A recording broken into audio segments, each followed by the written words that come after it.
Barrett? So I just wanted to clarify one point. You said that if there were not individual, if there was not individual liability for damages available here, it would make it hard for the federal government to protect its money, because this was in response to Justice Kagan, because the federal government doesn't want to give money to prisons that are rights violators, essentially, right? But the federal government, we usually say in the spending clause context that the remedy is for the federal government to pull the funds, right? So it could do that.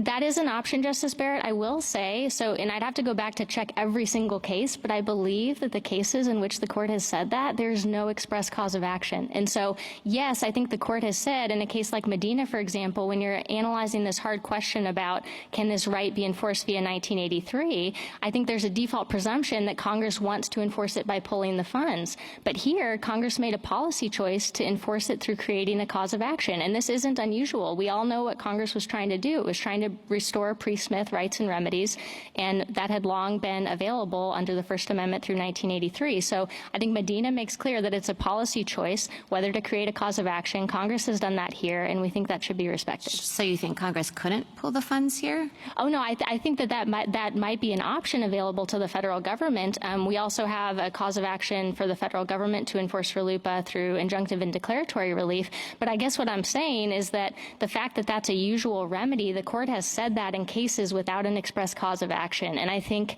so is that the usual remedy? Maybe in those cases. I don't think that's the usual remedy here, because Congress told you how it wants to enforce.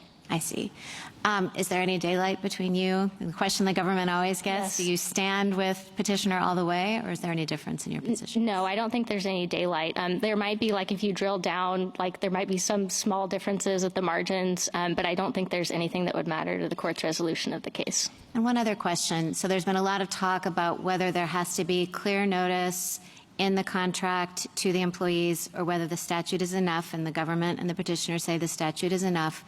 But the statute could have, or Congress could, in giving the funds, right, in the spending clause context, it could say to LDOC or whatever state prison system it's contracting with that it has to be a condition of the contracts that the guards would be liable, or that individuals be liable for damages, right? Sure. I mean, yeah, petitioner has laid that out and says this can all be done through contract. We agree with that, but I don't think that that means that what Congress did here is impermissible. I think that there's clear notice on the text of the statute.